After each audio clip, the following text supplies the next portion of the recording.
Welcome. Good morning, and thank you for joining us on this slightly snowy morning here at the Cape Cod Museum of Art.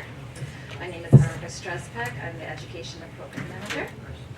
A little housekeeping first. Please silence your devices. The emergency exits are located in the front and the rear of the auditorium, and we do have a bathroom located here on this floor adjacent to the elevator. And do please note that we are recording today's lecture, so if you have a question, we'll have you speak up, or if you're not inclined to be on camera, just be mindful of that. The Cape Cod Museum of Art holds a variety of classes for all ages and features new exhibitions every few weeks. Your ticket today includes museum admission, so be sure to enjoy all of our exhibitions. Portrait of an Artist, Richard Pepitone, opened this week in the PSD Gallery. The gallery talk with curator Bill Laval, and the opening reception will be held on Thursday, March 9th. More information on our website. Also this week through Thursday, the museum, in collaboration with the Cape Cinema, is screening the 2024 Oscar-nominated short films. You'll find ticketing information again on our website. Exhibiting and stewarding the Cape Cod Museum of Art's outstanding permanent collection of over 2,000 artworks is integral to our mission.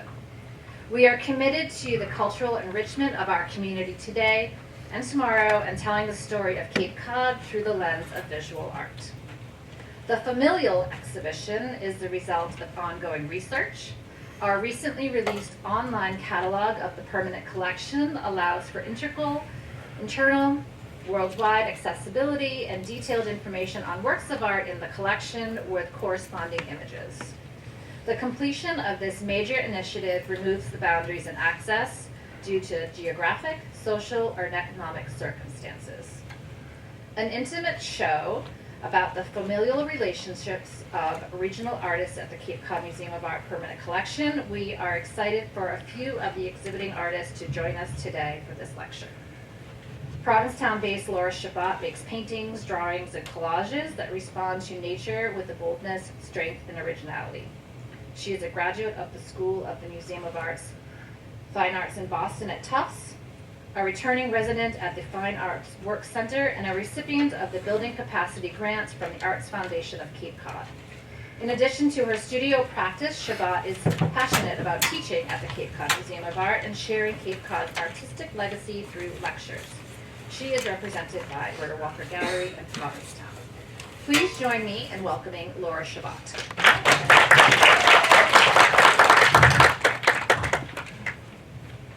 Thanks for coming out in what we don't know how much snow it'll be. I know we're New Englanders, but it really means a lot to me that you're here today. And I just want to, I work a lot of different places, and Benton and Erica are remarkable people and have transformed this museum in brilliant ways. But I just want to give them a hand. They have done things. Thank you. I have to tell you, this was, I've studied a lot of art history, especially in Provincetown, through working at Berta Walker Gallery for 10 years, now being represented by her. But I was not prepared to be as moved as I was by the history that's within this show. The people, the richness, the density of what happened here and what's still happening now. So this was not an easy set of choices, but I selected 10 families to review with you today. It's more of an amuse-bouche. It's going to be 10 minutes per artist, 20 for the whole family because there's 4. And I'm delighted that Tina is here, Tina Hall, and Robert Henry, and they're going to support me by speaking as well. So I've been doing coaching of artists, and one of the things that's now de rigueur is that you have to have a mission statement, right? And branding and all that stuff. It's exhausting, but it is a part of being an artist today. So I wanted to share my mission statement with you, and it really is at the heart of my work, whether it's lecturing or teaching or making in a studio. And it's Mary Oliver's Instruction for Living a Life, Pay Attention, be astonished, and tell about it. I am astonished by the history of art on Cape Cod, and I'm thrilled to be talking to you about it today. We're going to start with Max Bohm. There's a typo. It's B-O-H-M. Just letting you know. Okay? And the range of age within the 16 to 20 people we're going to talk about today is from born 1865 to 1973. So the scope of today spans 110 years. Bohm studied in Paris, and he traveled extensively, living in an art colony, and my French is not that great, but Etaples, is that how we say it? Etaples art colony, 1895 to 1904, returning to Cape Cod in 1911. And he was considered, can you all see that? Is this all good? Great. A visionary romanticist. Now, what's romanticism? We hear it all the time, but what it was as a movement for art was that feelings, ideals, and attitudes, that was more important. That ideal was more important than being realistic. And so his progeny have followed in this romantic milieu. Born in 1933, so let's just look at the work itself. It's beautiful, isn't it? The palette, the richness. Now, the pieces that we've selected today are what's in the collection. So the artist may have other ways that they work, but that's what's here. And so all the pieces today are actually housed here at the museum. He, born in 1933, his daughter Anne, here we go. Yay. His daughter Anne, mother to Cynthia, moved to Provincetown in 1977. And Susan, who works with membership up here at the Cape Cod Museum of Art, said, "You've got to read the article in the Provincetown Independent about Anne." And I did. And this is her story. She moved to Provincetown in 1977 with 5 children. After her husband left her for a 19-year-old. And she said it was the best thing that ever happened to her. Now that's Anne, in a nutshell. And she was working with, she was being taught by different people. One was Philip Malacote. She was largely self-taught, and she was paying for her supper literally by putting paintings on fences and selling them for 15 to 20 bucks. And Philip said, folklore says, that he wouldn't work with her if she didn't stop putting those paintings on the fences. And she said, "I'm putting the paintings on the fences." And that's how she fed her family. These atmospheric pieces are really the signature of how she worked. Her kids kid her and go, "Oh, another lone sailboat landscape." And she got accepted when Motherwell bought 21 paintings from her. But she was still excluded from the parties. And the sweet revenge for Anne is that her her place in Provincetown that she scrambled to buy is now worth $3.5 million.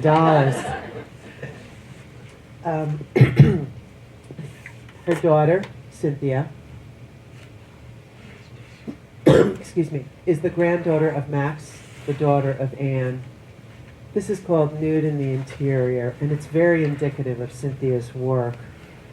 She was born the same year as I, 1957, and is considered a third-generation painter. And generational painting is we see it in Cape Cod more than we might see it in other places. Cynthia went to the Mass College of Art and then studied with Fritz Bultmann as well. Fritz Bultmann studied with Hoffman. So I don't know. Do you all know Fritz Bultmann, about him? Okay, we'll do a quick thing. Hans Hoffman came to Provincetown, 1935 to 57, right? And Fritz was a friend of his. Fritz Bultmann's family was in the mortuary business in New Orleans. They had a lot of money. And in fact, Tennessee Williams wrote a play in their garden. The arts are all, arts are actually a very small world. And Fritz did these collages, and he was very, right. So her studying with him helped her in becoming more of an action painter. She works from nature models and flowers in a third-floor studio on Bradford Street, and has just an incredible amount of energy as a human being. Her famous one quote she always says is, "It takes two people to paint, one to paint it and one to say it's time to stop." And so people have to go into her studio before she changes the painting. And that happened when she was represented by Berta Walker briefly rather than by her family, is that we take a picture of her painting, right? And say, put it up on social media or put it on the website. You go back and it's not the same painting. Okay? So she really did feel that a painting is never finished. After a block, she thrived in the pandemic by doing live stream lessons, and it broke her open, in the true sense of the word. It gave her a gateway back into herself by teaching online. And a lot of artists secretly thrived during the pandemic and were afraid to tell anybody, but at last you had enough time, right? When you look at the art of these three people, and we're going to review it again, what similarities, and feel free to just shout it out for this phase of today. If there's something you'd like to say from the microphone, feel free. But what are some similarities in this family?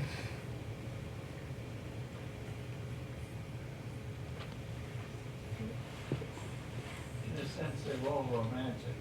Yes. They are all romantic, and yes. Soft in their color intensity, soft in their feeling that it's nothing harsh. Yes. They evoke a feeling, don't they? Emotion. An emotion, yes. The family is really well known in Provincetown, and Cynthia paved the way for someone like me, a working class person, to come of age in Provincetown as a painter. And I deeply admire her and respect her. The next person that we're going to talk about is dear to me. And Selena Treef and Robert Henry. Robert's with us today, and he's looking forward to hearing what I have to say. No pressure here. The thing that is so true in my mind about Selena and Robert, and I have represented them at Berta Walker and studied with Robert. Robert is my mentor and a great teacher. Was that they did it, it was 100% their own artists, like truly unique, truly in a lane of their own. The kind of compositions, the subject matter was truly their own. And even though the work is wildly different that Robert and Selena made, you feel the pulse of the life in both art. Selena's no longer with us, sadly, 1934 to 2015. And if I'm not mistaken, Robert, you met Selena at the Hoffman class, right? No, I met her at Brooklyn College. Oh, at Brooklyn College. But if I'm in my studying for today, you were both studying with Hoffman 54 to 56, is that true? I was there first in 52, Uh-huh. in 53, 54, and then I brought Selena up to Provincetown, and she studied with him in 54, maybe 54 and 55. So this golden time post-World War II had a very heavy ab-ex lane, abstract expressionist lane. People working non-objectively, people working with action painting, people working with gesture, people working wah, wah. And then there was a segue where people wanted figurative work, subject matter to return. And Bob is a part of that group that returned to subject matter. This luminous jewel-like color is extraordinary with Selena. And what Berta said about her was that she was a portraitist of the human condition. So her portraits are not of someone, but of everyone, in the truest sense of the word. She also painted the animals, which, if you haven't, they're not in this collection, but if you have, they're just wildly amazing. Chickens and roosters and sheep on this, 18 by 24 a lot of the time, on a material called Hypro, which Bob and Selena bought out, the last of it. It was a plastic-infused paper that you could paint on and not need to put glass on top of. It held the paint as if it were canvas in that sense. It could be mounted onto canvas or onto a board of some kind. And her animals had this lifelike quality to them. So this is a great example of Selena with what became known as the Pilgrims, and this extraordinary expression on her face, right? She also worked with gold leaf, which and did it brilliantly within her paintings. I did not have the pleasure of meeting Selena nor working with her, but people loved being taught by her. And there's a documentary about Robert and Selena as well, that we can get you that information. Now we're going to talk about Robert, who's with us in the room. So please chime in, Robert. The time, for me, the time when Bob came of age was when America was looking to have its own art form. It wanted to depart from Europe, right?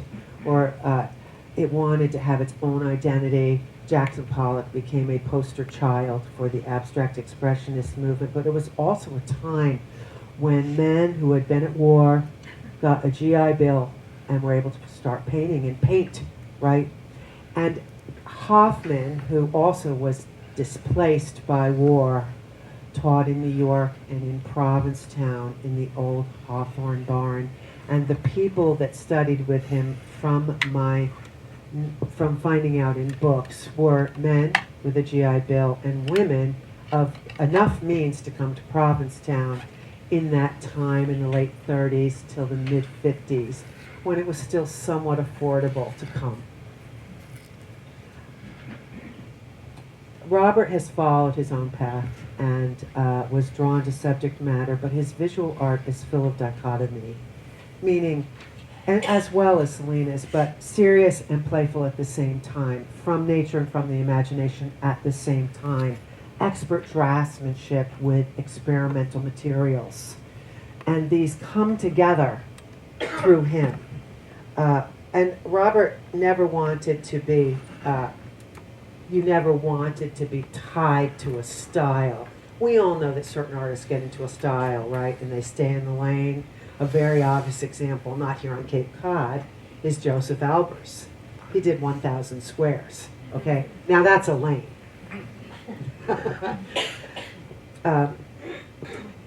And a brilliant teacher, you're a professor emeritus from Brooklyn College, right? Yes. So I had the pleasure of working with Robert at the Fine Arts Work Center in 2016 and 17, and when you come to class, all of a sudden, just by being in his presence and watching you work, we became better. I mean, there was obviously critique, but it was just a pleasure to be in a class with Robert. And I love this painting, Surprise Bravo. It's a part of a series of paintings that I've seen that you've done, Robert, of applause, of recognition. And a funny story is And so Bob puts up on Facebook every day, or most days, a drawing or a painting, and people wax on about what it means to them, right? Yeah. And then, if I'm not mistaken, you go, no, it didn't mean that. So I'm not sure, you know, I know you have your interior about this piece, but what I love about it is, let's take a look. Look at the layers within it. So it's in it's in a perspective of one point here, but it's defied. That is defied by this amazing, almost invisible group in the back. And your command of the figure is so clear in any of these pieces here. The suggestion of something is still fully realized. We feel that these are people, right? Even though they're highly abstracted. Is there anything you want to tell us, Robert? Bob? Yes. Yeah, come on up.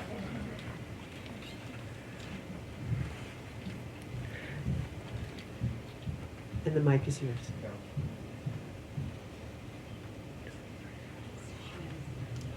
Okay.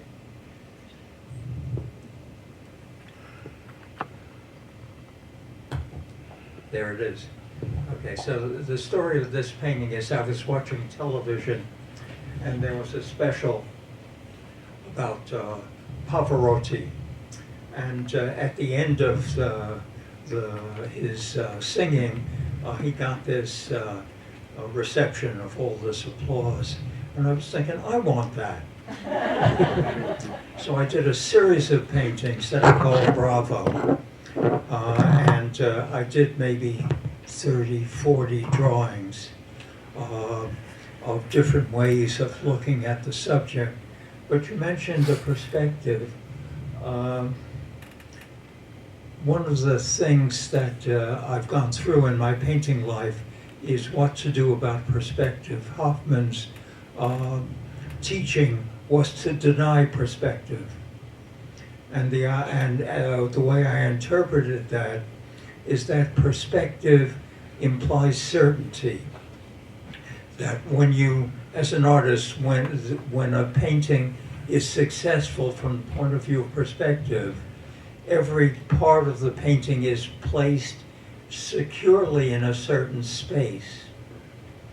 And that certainty represents a kind of worldview. And what Hoffman was after was not certainty, but uncertainty. And he's known for talking about push and pull.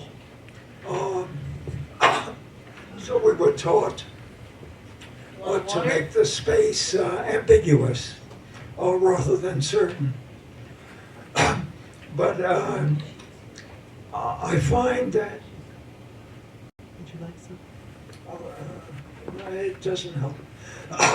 This happens to my voice occasionally. But I'm interested in composition. That's what Hoffman taught.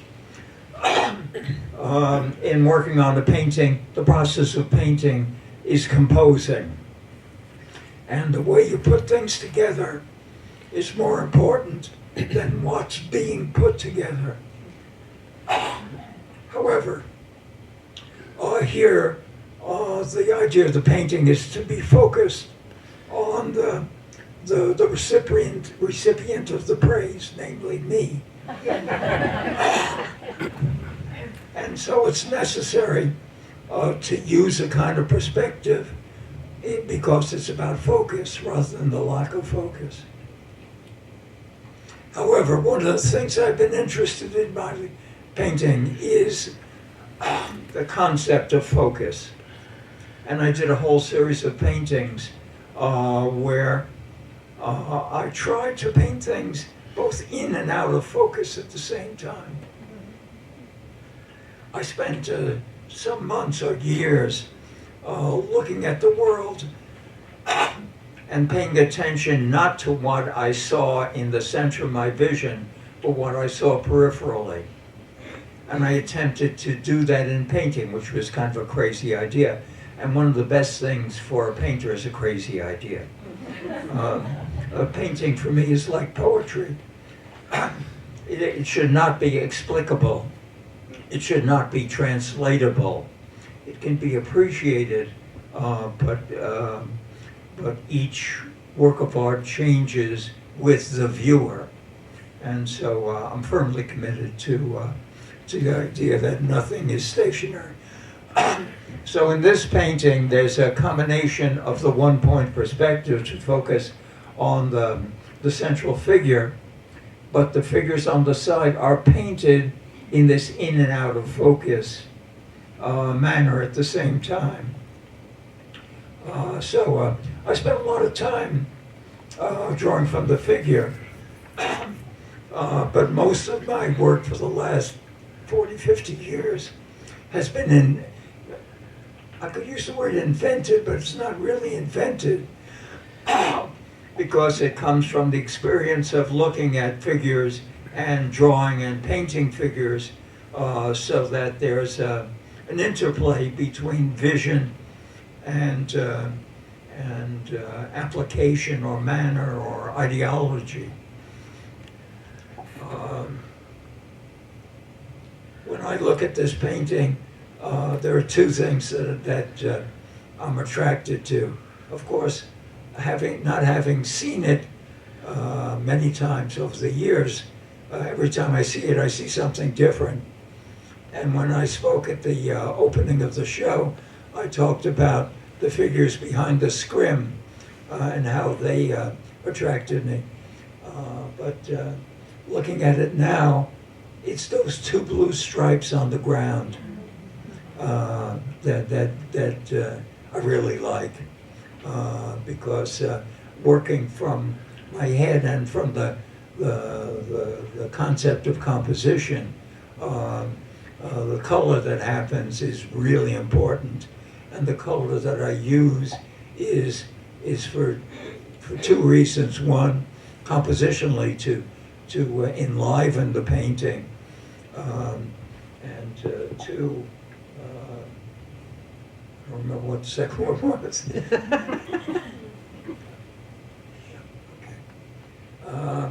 So I mentioned in respect to Selena's work at the opening that I realized that we have a lot that's different. Selena's about stillness, I'm about movement. Selena was monomaniacal about what she represented. I've been posting a group of Selena's drawings taken from sketchbooks, many sketchbooks. And I open a sketchbook and there's drawings, virtually the same subject matter, of 50 drawings of the same subject. I couldn't imagine doing that. But as I say, she was monomaniacal. She was driven to express something that she felt so deeply that she worked with it all her life. And I think that's the sign of a really great artist, which I firmly believe Selena was. But what we had in common was that we both started with abstraction, as Laura said, during a period where abstraction was the thing. And we both worked in that abstract mode, somewhat expressionist, but mostly abstract. And that abstraction had to do with color and composition.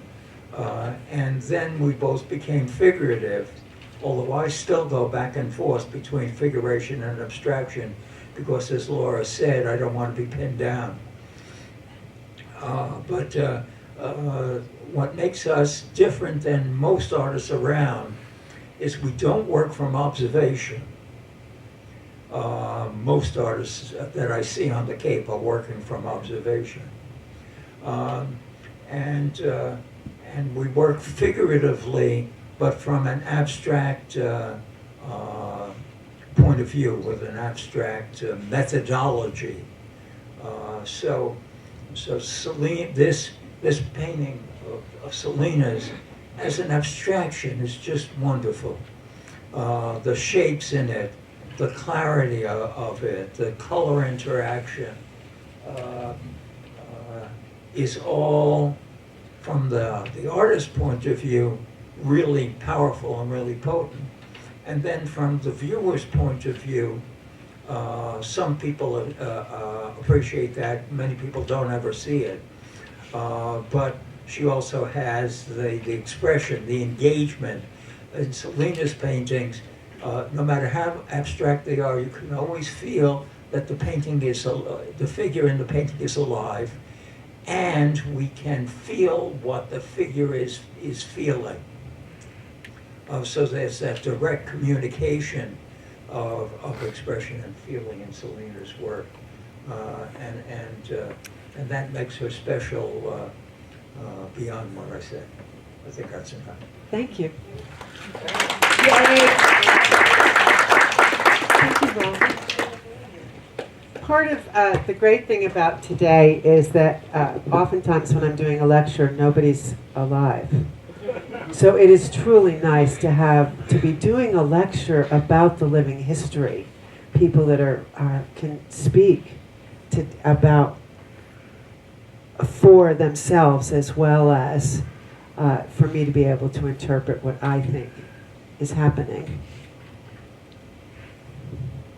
We're going to talk about the whole family. Now, what I want to say before we continue is, I could have spent a semester on this lecture. Literally, this could be a semester class, and maybe we'll do something like that as I dived into it. And so the way the rest of the day is going to go is Tina's going to come talk about her family. I'm going to work the slides. We'll take a break. Then we'll come back and we'll look at the rest of the work that I'll be speaking about myself. Tina, would you like to come up?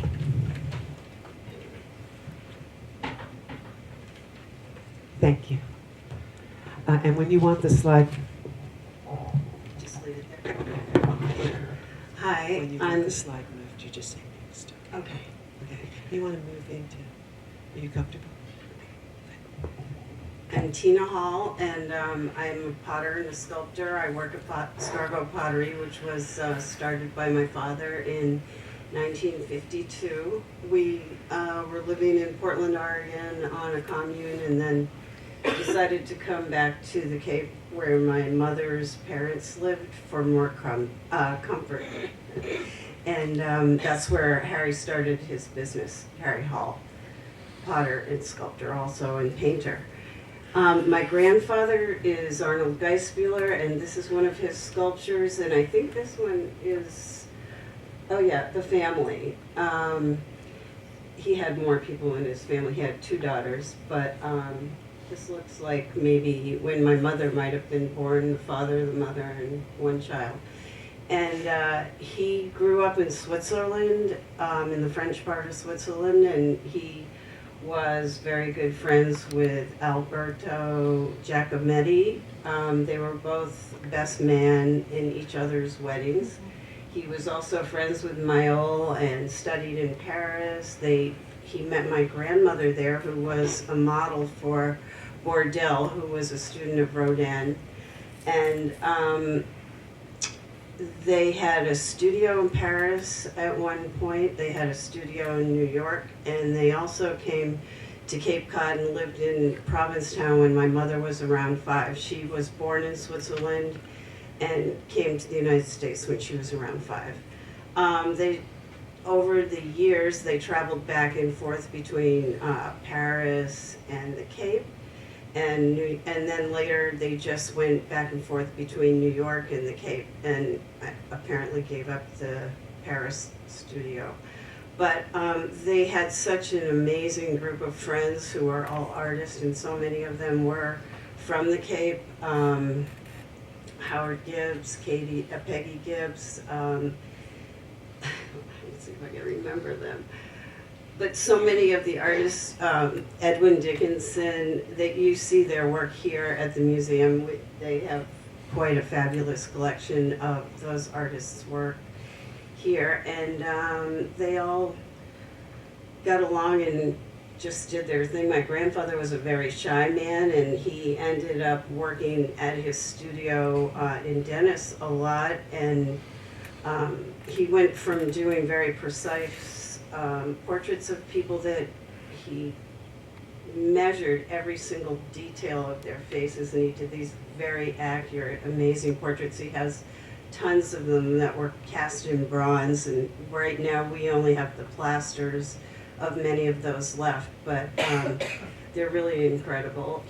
And when I traveled to Switzerland, I also got to see some of the monuments and wall plaques and gravestones and so on that he did there in that country before he came here.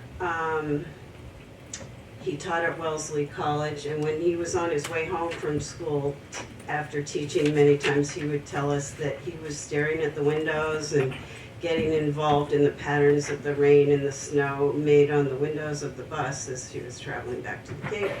And that inspired him to go more abstract with his work, and he got very much into taking figures like this family one, but making them much more abstract and delicate. And I'm sure there are more examples of them here, and there is a very large collection of his work in a warehouse right now, but I wish people could see more of it.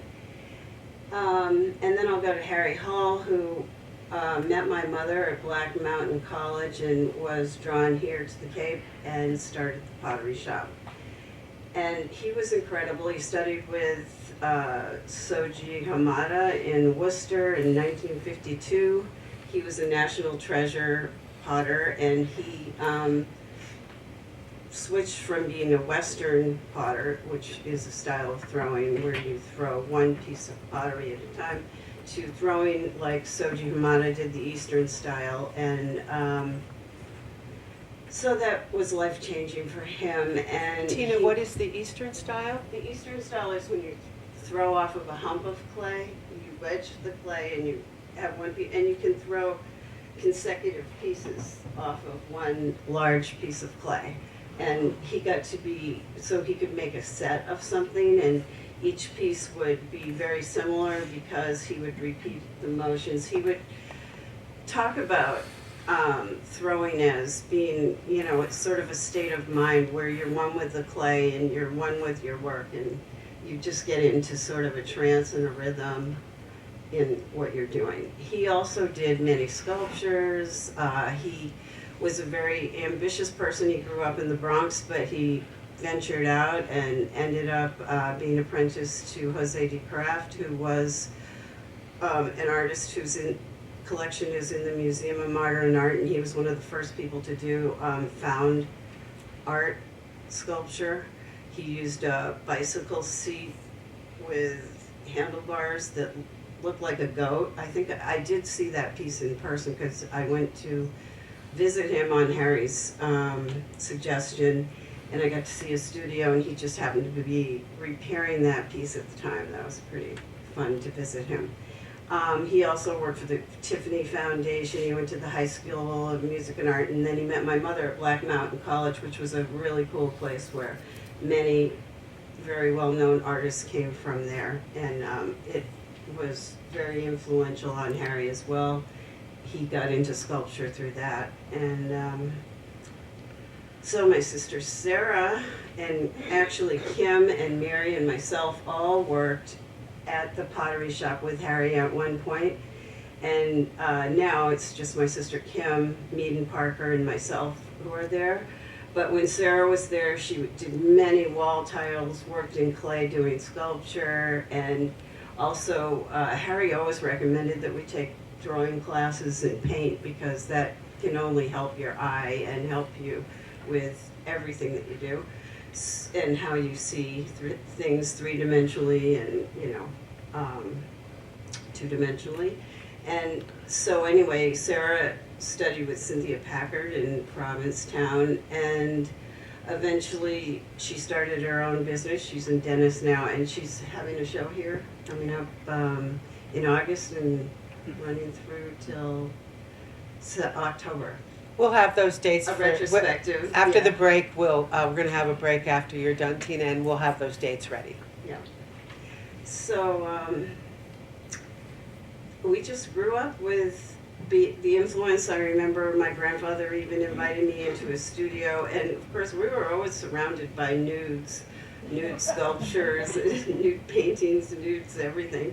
And it was so funny when you would have friends over and they would just be giggling and laughing about it. And it was just something we took for granted. Harry also taught lots of drawing and painting classes himself in the barn where I now live, and there's paint all over the floor from those classes. And I want to leave it there because I do like it. But he always had incredible nude models there, and it was wonderful to be able to have that opportunity to draw and paint all the time like that. Let's talk. When we were talking on the phone, one thing I want to mention that Tina said was the joy that people had being around the whole family, who also helped to found the Cape Cod Museum of Art. But you spoke about the joy, the getting together, the celebration. And would you just speak about that for a minute? We did have lots of gatherings and parties, dance. They even turned into dance parties where mostly they were people who were in the co-op, which we started. Harry started it in order to get supplies on the Cape.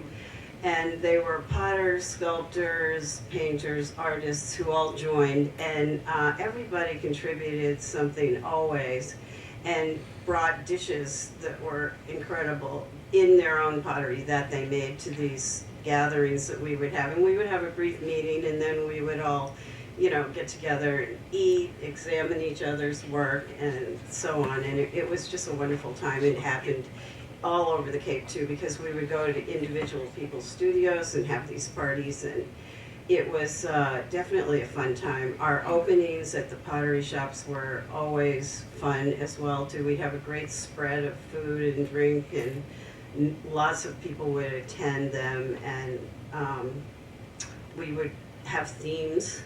We would have themes of, once we did a bedroom, we had a bed, we had a model in the bed wearing a nightgown, jewelry on the bureau, blown glass on the bureau that was for sale, Mexican pieces that were for sale as well from a trip that my father had down there. And Tina, I have a typo.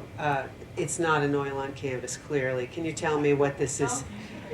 That's a mask, and I started doing masks when I was really very young, and I've done lots of masks in my time. I was very influenced by Eskimo masks, of course African, all sorts of masks from all over the world, and so I've just continued to do them and sell masks, hundreds of them. And I remember one time I did have a show at Scargo Pottery of my masks, and I was thinking of what Robert Henry said.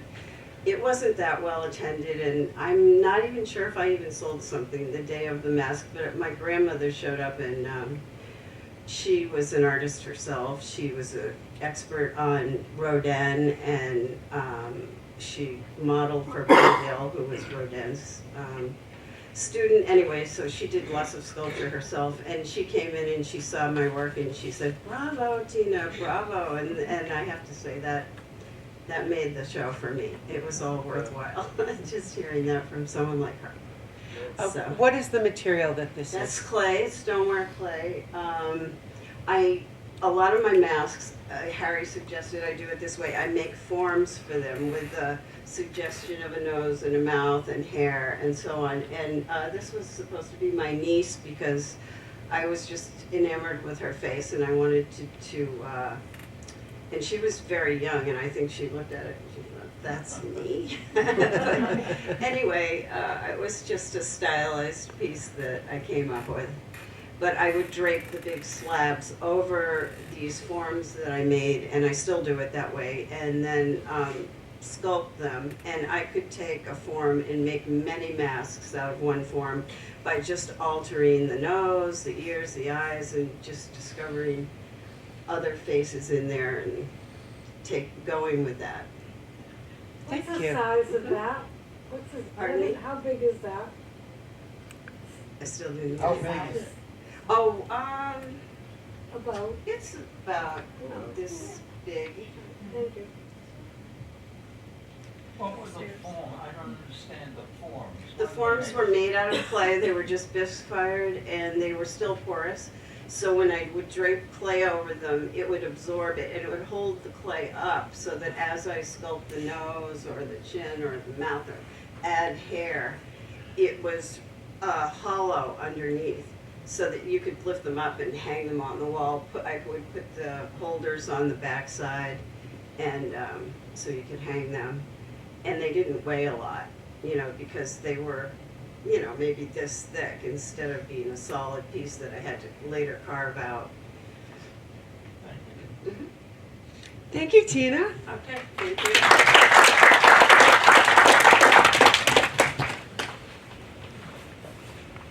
We're gonna, any questions? Yes. I had a question for Tina. Sure. Are there subsequent generations now that are following in all of your footsteps? Tina, would you like to answer that? What about this?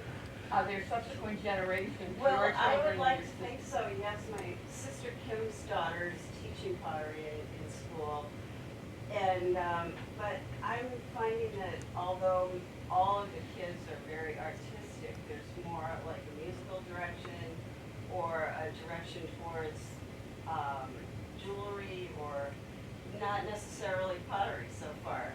And I kind of hope that maybe my grandchildren will start coming over and I'll start getting them introduced to clay.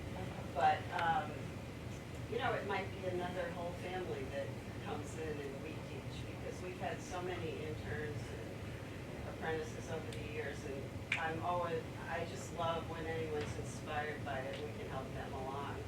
That's always a great thing. So send them in. Well, you've very much inspired me, and I, thank you to both. One more question? Yeah, sure. Are there any classes going on now that you're projecting for this spring or fall? No, not really. We're just so busy trying to keep up right now that Well, we do a lot of functional pottery as well as wall tiles and all that sculptural stuff, so that we're pretty busy. Well, is there a thought, because I know years ago the last time they had a class that I was supposed to be there, something happened, I was paid to go, but if it was offered again and you could advertise it through the museum to go to and maybe. So let's do this. Yeah. Why don't you make sure that the two of you connect and you pass your information to her? Just leave your email address with us, and if we have anything at all, we'll announce it through Okay, email. great. Or on Facebook or Instagram. What I love is this element of clay, and I'm really glad that you asked that question, because once the Muse Award show is over, right, and you might go back to teaching classes, right? At Scargo or? I just don't know. I think we would be more apt to do workshops than do a regular class that took place once a month or once a week. I think it would be like a big workshop. That's great. type thing. Great. That would That's be great. fun That's for what I'm people, talking but about. wouldn't last over a long period of time, because it takes so long to make everything that we do. Yes. It's, hard to keep up. Well, for those of, how many, before we break, how many people here are makers? You make art. Okay, and then the rest of you are art lovers. Excellent. So we're going to take 10. We're going to take 10, come back, and all of the pieces we're talking about today are in the exhibit live. And so after this lecture or now, feel absolutely free to go look at the work itself. I'll see you in 10 minutes.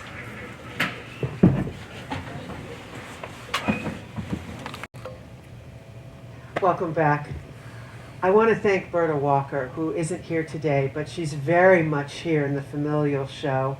Berta was generous in donating works that filled in the gaps in the collection so that the Familial show could have the beautiful range and gravitas that it has. And she's been taking pictures of her husband Paul Ressica's studio since the mid-1960s. And this is just so evocative. I love this. I just love this piece. There are 10, so she does limited edition photographs in a time when photographs are so ubiquitous. You made it. Hi. And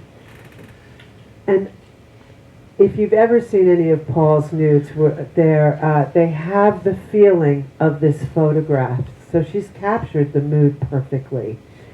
I think one of the great things to say about the Ressica family is, like the whole family, there is this sense of community and camaraderie. Blair's father was John Phillips, who was part of a group that bought land in Wellfleet and produced modern houses. And her mother was Elizabeth Blair, and they had a place on Horseleach Pond where they took sheds where chickens were and made them into bedrooms. So it had this sense of being simple but rich. And a lot of parties on the beach, of which Paul did gouaches of these figures floating around in a gouache painting. She has been very supportive of Paul's career, and like Bob and Selena, but uniquely different as well, an artistic couple on the Cape that has been a role model for us in Provincetown and at the gallery. This is one of Paul's pieces, and this is from France, Red Roof. And this quality of his color and line, the piece is actually, someone mentioned that I should have had sizes, and I will next time, I promise. This piece is about this big. And Paul learned to paint. His story, he was born to Russian immigrant parents and was heir apparent, and when he wanted to paint since a little person and was given great encouragement to do so. And he said he had to learn to paint or hobble himself with tradition. And so he studied with Hoffman, but then he could have had an accomplished abstract expressionist pathway, but chose instead to do what Hoffman did, not what he said. And he went to Europe, and he studied with Titian. He studied all of the masters. He replicated the masters. He said he painted like Corot for over a decade. And so his work went from abstract to classical and tight to lyrical. And so as he grew as an artist, his work got younger and more vibrant.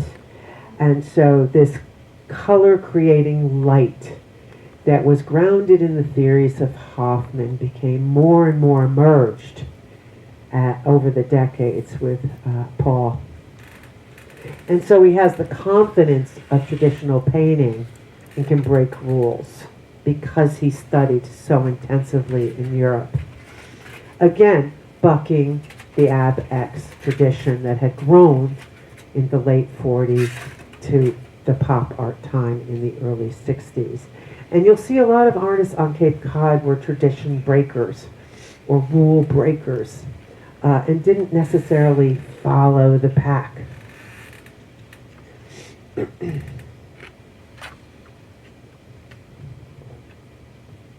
Come on, what's the matter? Aim the signaler at the computer. Huh? Signaler at the computer. Okay. You can use the arrows on the computer. Oh, right. Okay. There we go. Tech problem solved.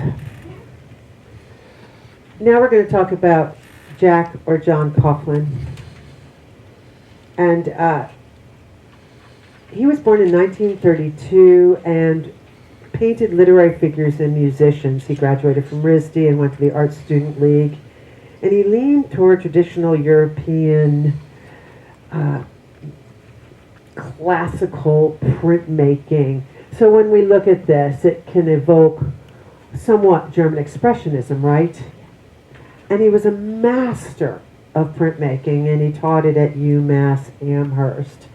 While he was very traditional, he also did surrealistic automatic drawings. So he had a track of doing this portraiture with printmaking, but also would veer from that track and do automatic surrealist drawing, which sounds fascinating to do, doesn't it? He has, with his wife Joan, the longest running gallery in Wellfleet.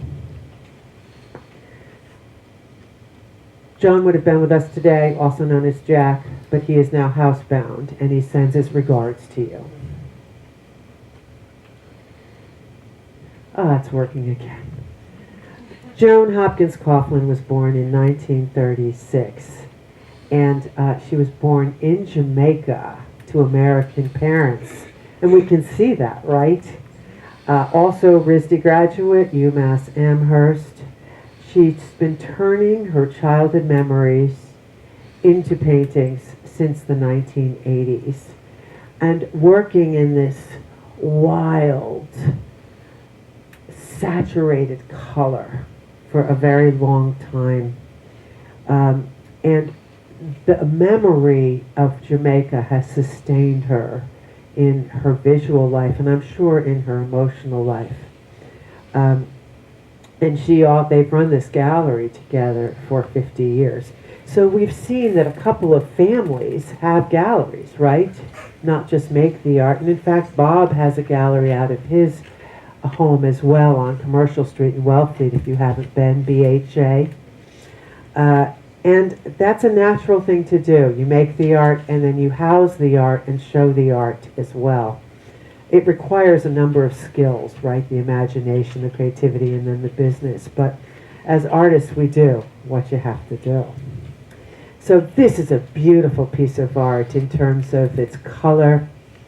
It has a horizon line back here that's subtle, but without it, it would not be the same piece, would it? If this was all a dark blue, and it's an example of how, with Bob's piece, we saw the blue line, how one line informs a painting almost completely.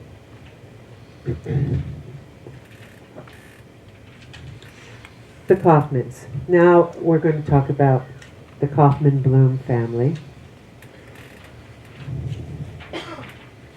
Miss Kaufman was born, she went to art school and traveled extensively in Europe, and she was born in 1912. She moved to Provincetown from 1947 to 1980, then went to Key West and stayed there till 1977, and came back to the Cape until her passing in 2001. Her daughter, Heather, was born in 1950, and Heather brought her skills. Heather's done some leadership roles here as well, and has also been, was involved with collections and archives. And she became an artist because of her mother's support and guidance in a way that was very unique, said Heather. When I spoke with her by phone, she said that her mother opened the door and said, "Okay, here it is. Seek and you shall find." So Rachel wasn't interested, Rachel Kaufman, her mom, was not interested in the mini-me. She wanted her daughter to have her own way. And so Heather works in both painting and sculpture. This piece, Paper Houses, is pastel on paper. It's a memory of Rachel's childhood home. And this is Heather's response to it. So she looked at that piece and then from memory created this piece with oil rather than pastel. And Heather's also known for working in sculpture and has taught extensively, very accomplished. She's had a solo exhibit here, Adrift, at the CCMoA. And I had forgotten to mention that Bob Henry was the recipient of a Muse Award here at the Cape Cod Museum of Art a few years ago, right, Bob? Yeah. And so many of the artists that we're seeing today have had solo shows here at this museum. The two of them had a show together in 2012 at PAM, Provincetown Art Association and Museum, called Through Time and Place. And I think it's wonderful that a mother-daughter showed together. Heather had a great relationship with her mom and said that her mom was her best friend. And don't we love hearing that? And really assigns great affection to her mom. Grace Hopkins and Bud Hopkins.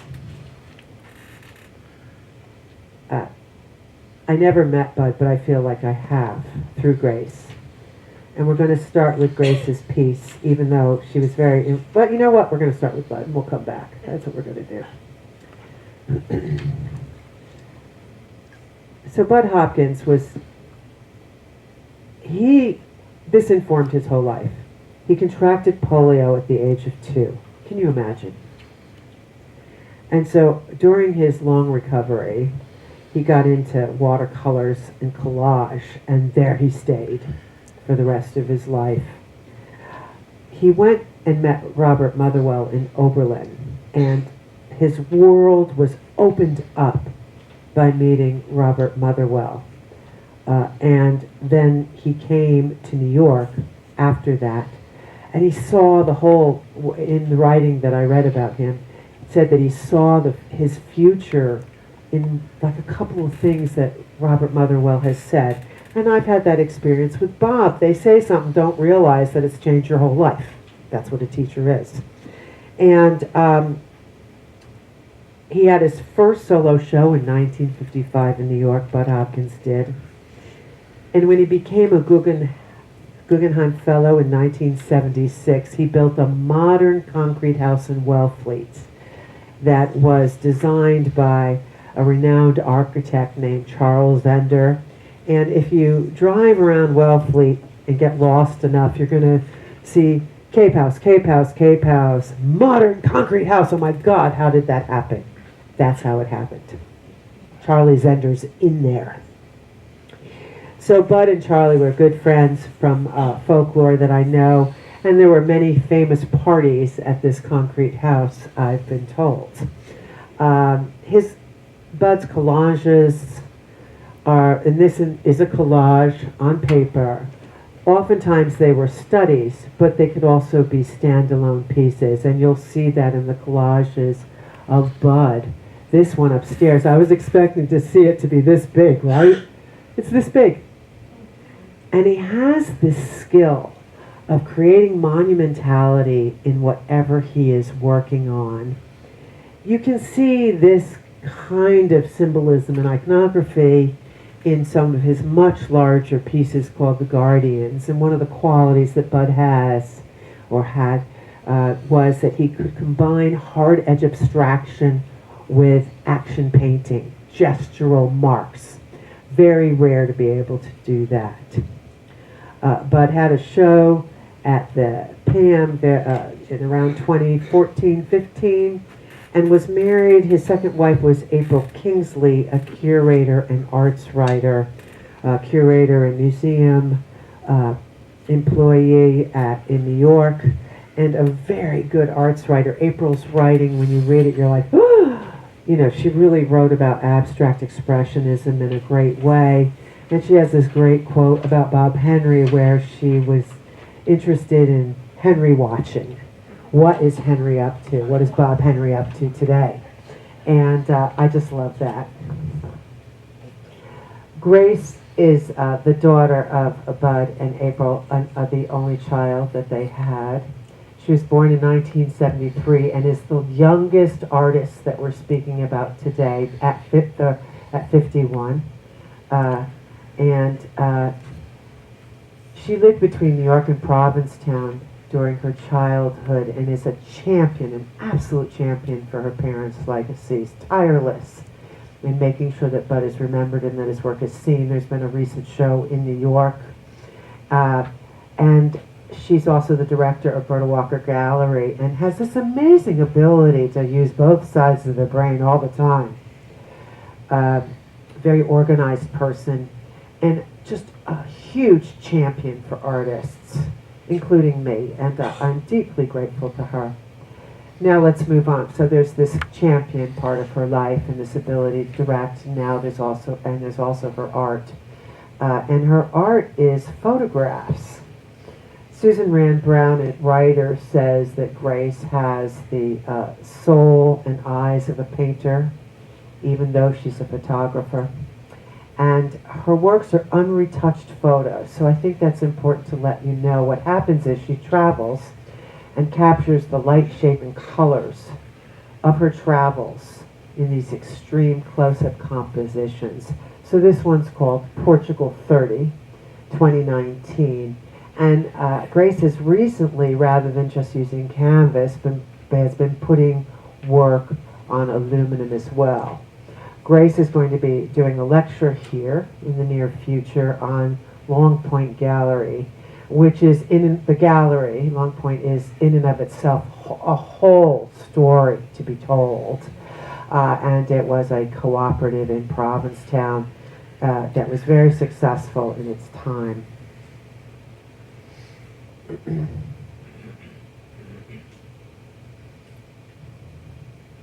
Ethel Edwards. Ethel Edwards and Javier Gonzalez. Ethel Edwards was born from 1914 and passed in 1999, and she was known for her murals. Both of them did murals. And about murals. Murals became a part of the milieu of this generation because of the New Deal and WPA. In fact, Hoffman had Mosaic, a huge Mosaic in New York that was during that time. Lee Krasner also made murals during that time. And Ethel Edwards was known for doing murals. From 1942 to 1949, she taught with her husband at the Art Student League. But Ethel did a lot of different stuff. And we don't know this about artists, because they come gift wrapped, right? Their life, they pass, we gift wrap their story, and we think they're a certain way. But Ethel was multi-talented. She did fashion illustrations for Town and Country. She did children's books, and she taught. She met Javier as a student. So she was a student, and they fell in love and traveled to Spain and back. There was a summer art school in Texas that they had. Then they had a summer art school in Wellfleet later. And so, like a lot of artists that are in this collection and in this show, there was the teaching aspect as well as the art making. In 1957, Ethel was a recipient of a MacDowell Fellowship, a huge big deal. And she had an intense commitment to creating, said her husband.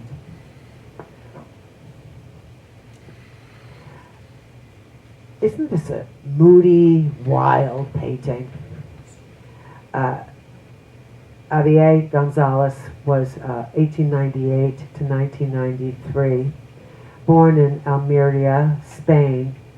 He studied at the University of Chicago, which actually turned out to be a hotbed of a pathway to Provincetown. Many people came from the University of Chicago, including Carl Knatz, based on the 1913 Armory show that came there, and it blew people's minds, and they said, we're going east, and we're going to go to Provincetown.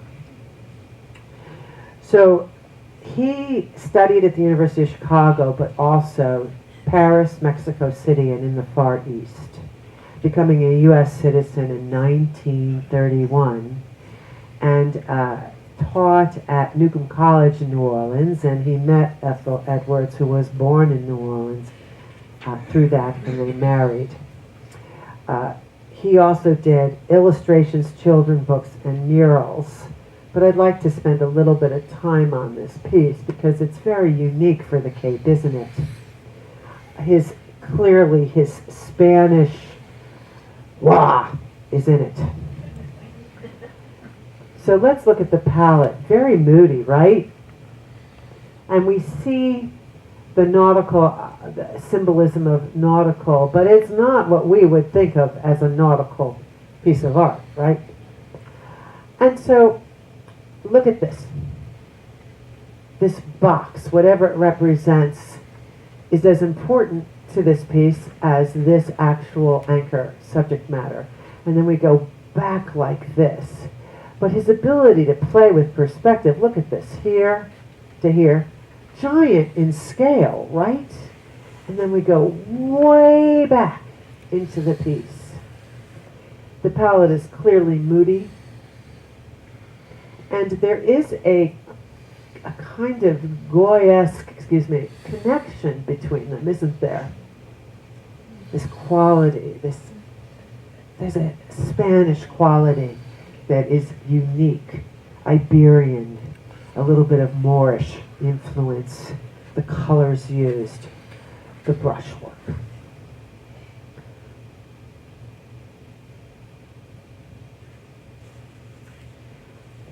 Our last family, and then we're going to acknowledge another family that's in the room that I was not able to include in the, and you two might want to talk about, if I have time, I'll ask you to come on up for a minute. The Worth and Smith family. White line print. Do you all know about white line print? Okay, I'm going to do a mini lesson about white line print. Imagine, there you are at the Provincetown Art Association and Museum, living in an apartment next door to it. It's about 1913. There's no television. There's no internet. There's not much. So what do? Well, you get together and you do something, right? So B.J.O. Nordfeld had been to Paris and had learned Japanese printmaking, which had been, in that time, the early 1900s, there was this craze, this fascination with Japan in Europe because Japan had been closed off, as you know, for 100 years or so, or maybe more. And when it opened up, we wanted to know, as a culture, all about it. So Nordfeld brought this technique of making a print on one plate at a time with each color. So green would have, you'd have 2 to 4, you'd have plates. Green, blue, black, and you would register those plates and put it on the same piece of paper, each color being laid separately. So there they were. They're bored.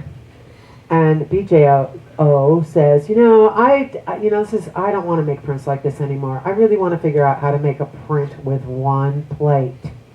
And hence, the white line print was born. And what that means is that when you see all these colors, how it was made, to the best of my knowledge, is one woodcut. And where you see the white line here is where it's incised. Then the color is laid on top, in between the white lines. And then it is printed all at once. The other thing that could happen is that they would have multiple colors, but it would be on this, you would use the same plate. So it wasn't using multiple plates. It's the fact that it was the same plate all the time. And this particular technique has been recognized by the Smithsonian as a thing, the Provincetown white line. Farrell, 1890 to 1986, came here to Provincetown after painting for 50 years and studied with Blanche Lozelle, a key person in the white line print milieu. And so after studying with her, she's like, wow, I'm in. I'm doing white line print. That's what I'm going to do. Farrell has had much recognition in her lifetime internationally, which was unique for women, but she was able to be exhibited widely. And I spoke with Kathy her grandchild, Kathy Smith, who I'm going to show next. And she just talked about her grandmother's love of printmaking, and that her grandmother was lovely and quiet and had these sparkling blue eyes. And she taught Kathy at the age of 4. Kathy was making white line prints and didn't even realize until middle school that there was any other way to make a print. And her world was completely about this technique, and she feels, Kathy does, that it is her job, as Grace feels, to make sure that the legacy of white line print stays true and alive. And so Kathy has in the past, she was born in 1953, she used to teach white line print a lot, but now what she does, because she's not teaching as much, is she's a champion for the white line print and how it informs Provincetown's art colony. This series is called the Ancestor Series, and it came from a dream that Kathy had. You know, one of the things I've learned today is we think that most artists work from nature. Not so true, especially on Cape Cod. There is a huge amount of people drawing from their memory. So this was from a dream.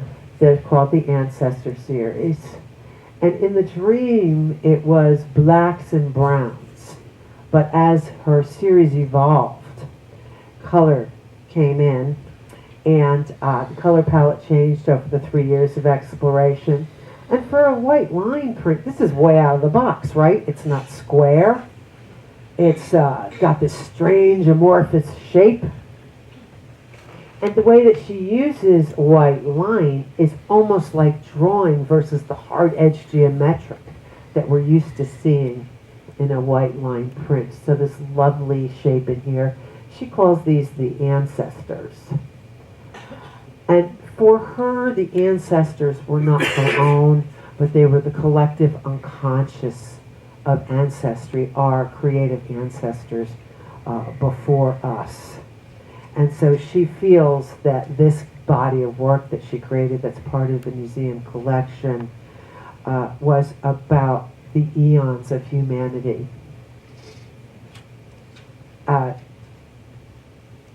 It's an amazing piece, right? And this is a lovely quote by Stephen Thomas. Catherine took the white line print, developed in 1950. Now, by the way, everyone fights about who invented something. So there's some people that think that Edith Lake Wilkinson invented the white line. All right, Edith had a whole other McGillis story, which is that she was lesbian and not allowed to, and was committed. And, it was just awful for her. And a relative of hers, a progeny of hers, found her work in a trunk. So they made a documentary about it called Packed in a Trunk. And during the time that this documentary was being made, everybody said, oh, Edith is the one who invented it. But for today, we're going to say that B.J.O. Nordfeld invented white line, and that Catherine Smith brought it into the 21st century.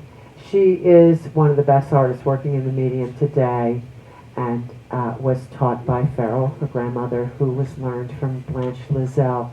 Another frequent person around Cape Cod Museum of Art that does white line is Billy Ball. But as you all know, if you've seen his work, they're giants. So we're going to stop here, and I'm going to take questions. And we can also go back and look at some of the work if you have a question about some of the work. Yes, just 1 second. But first let me take questions before we open up and white light the room. Okay?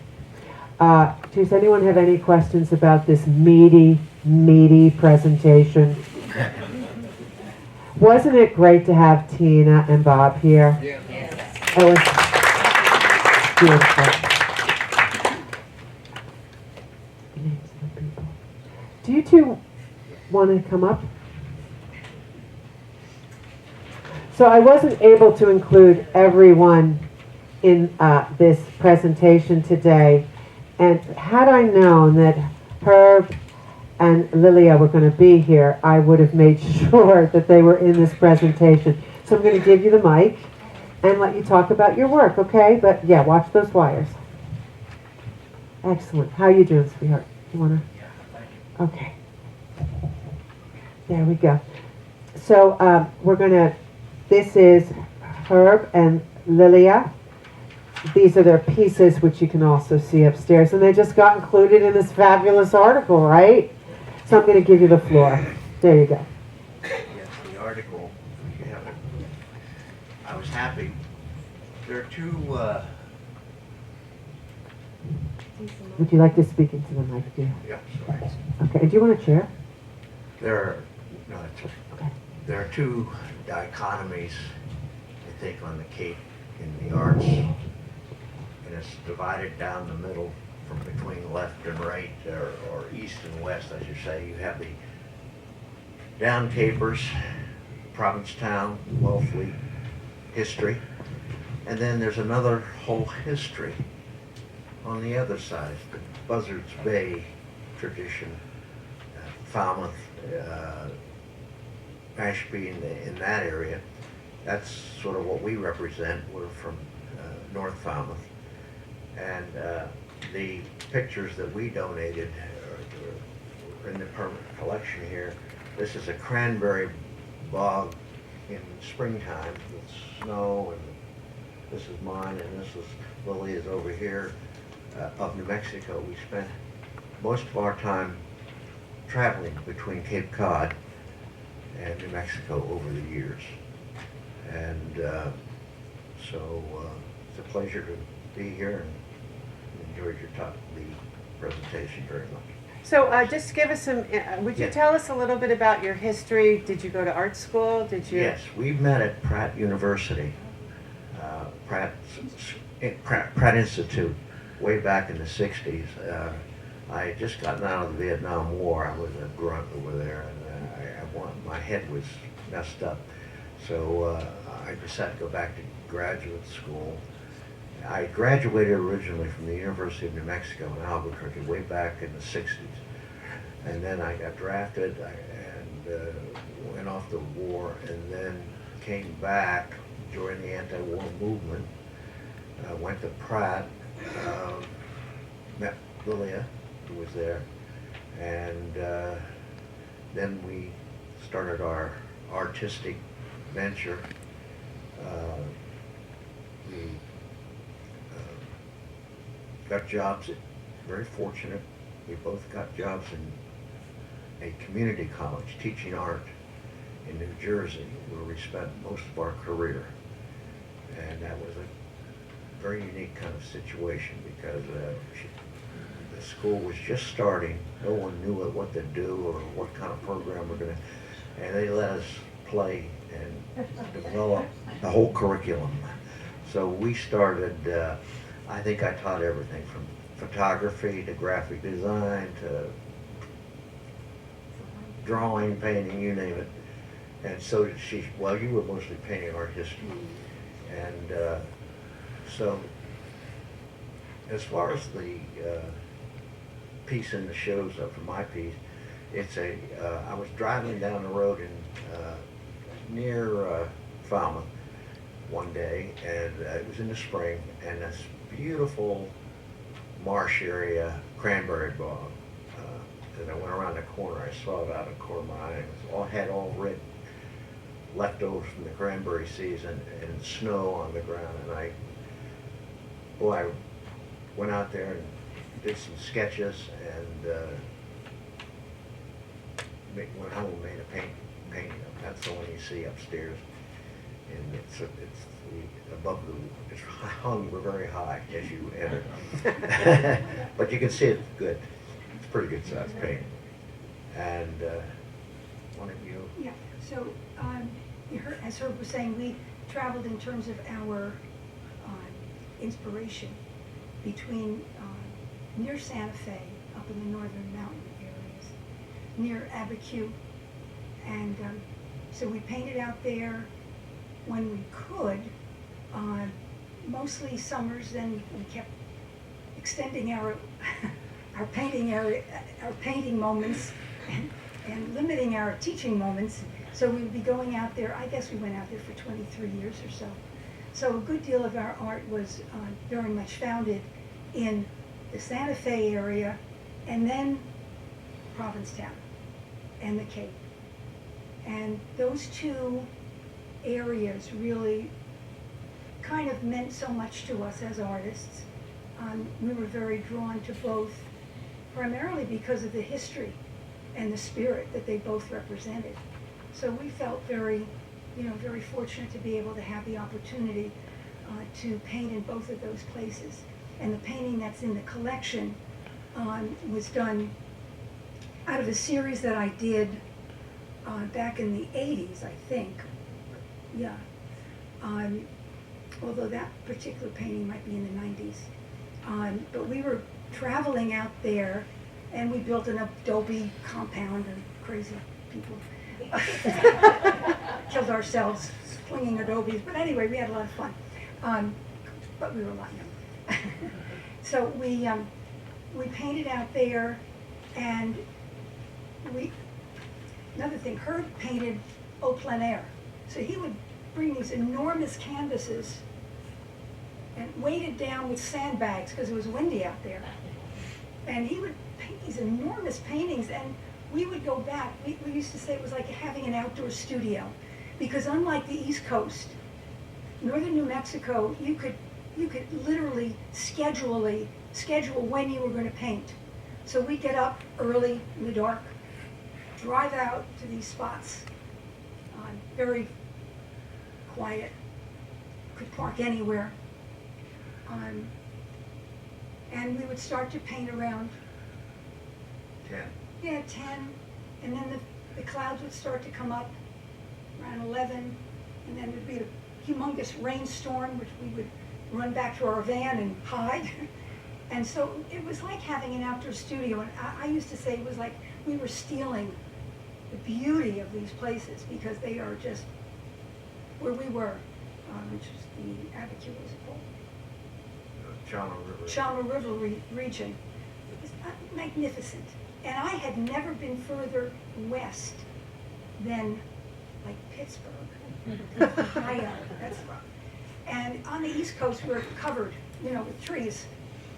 But I grew up in a small fishing village. And so I was very used to having the ocean and the water. So when we went out to New Mexico, I was flabbergasted by the sky. I'd never seen so much sky. Because even being, I grew up on Sandy Hook Bay, even having, big skyline, you still were kind of compounded by still having a lot of stuff behind you. So in New Mexico, you're just absolutely 360 degrees of sky.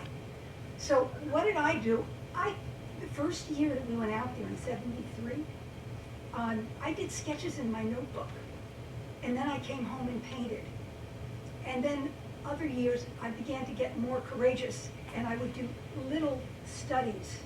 Herb would be doing these big things, and I'd be doing these little studies. So I would be able to do maybe 2 or 3 studies while he was working. And he'd come back the next day and set up in the same spot, and I would do a couple more small studies. So a lot of my paintings, and I have a lot at home, are these small studies, and I would develop these much bigger paintings based on, as you were saying, about how artists work from their memory.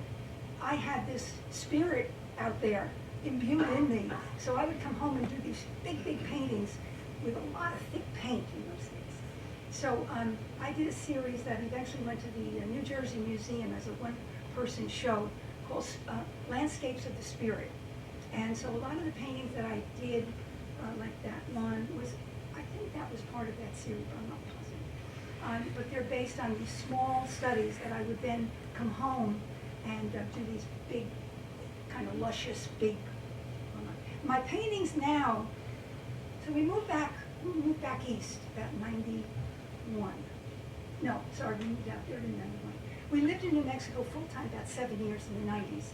Moved back here, my mom was getting older, and I wanted to be near her. So we moved back here, and about 97, 98, and it was not that dramatic landscape that I needed. So I entirely changed how I painted and what I responded to. And now I do interiors, flowers, still lives. And based on Matisse's teachings about how we're part of, what we make as humans and part of nature, which is outside. He used to do things in front of the window, and that was very inspirational to me. So I do all of my observation, as Robert was talking about, I do all of my observation from flowers and the still lifes in front of me. But I put in a window where I just imagine the beautiful beaches and the waters and the boats and the clouds. And so my paintings are much more controlled now. But to me, most paintings, I guess all artists would say this, my paintings are very symbolic. 3 is a big number for me, so there's a lot of 3s. Tensions, divisions of space. So, what we call representational painting, for most artists, not all, but for many artists, it's really abstraction, but given the context of the recognizable and the familiar. So, that's it. Wow, thank you.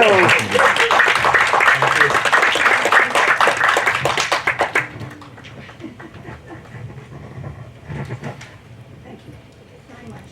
Oh, you're so welcome. I'm going to take questions, do a couple of announcements, but the work is upstairs in the show. And I'm going to be around for a few minutes upstairs. All of you, there's an Oscar short this afternoon, just so you know. And I'm very excited about that for the museum. Is it full? Is it sold out, Erica? It's not completely full, so yeah. Right, so if anyone is inspired in 1 hour, you can see the Oscar shorts here in this very room. I'm teaching a class March 2nd and 3rd for those of you that might be interested in Hoffman's push-pull theory, which endlessly fascinates me. And so what we do is we look at a figure and work with a figure, painting and drawing, but it's within the tenets and themes of Hans Hoffman's teaching, which I've learned through Robert, through observation and intense amount of research. And that's, I want to thank you for coming. Are there any last questions? Yes. Yeah, I just want to congratulate the museum for this historic show and just to recognize the work that the docents put in terms of the research and the text. Yes, let's do that. And why this lecture today is so important is that we want to mark this time. This show, Familial, is very profound. And we won't even know the impact of this show for years to come, but the fact that it happened and that Benton has made sure that we recognize the strong bond of families on Cape Cod and Provincetown and how much they have informed not just Cape Cod art, but American art.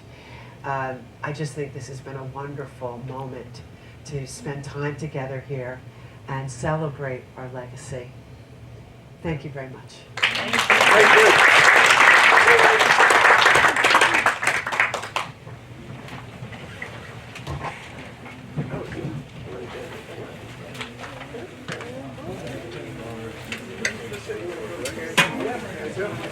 This place is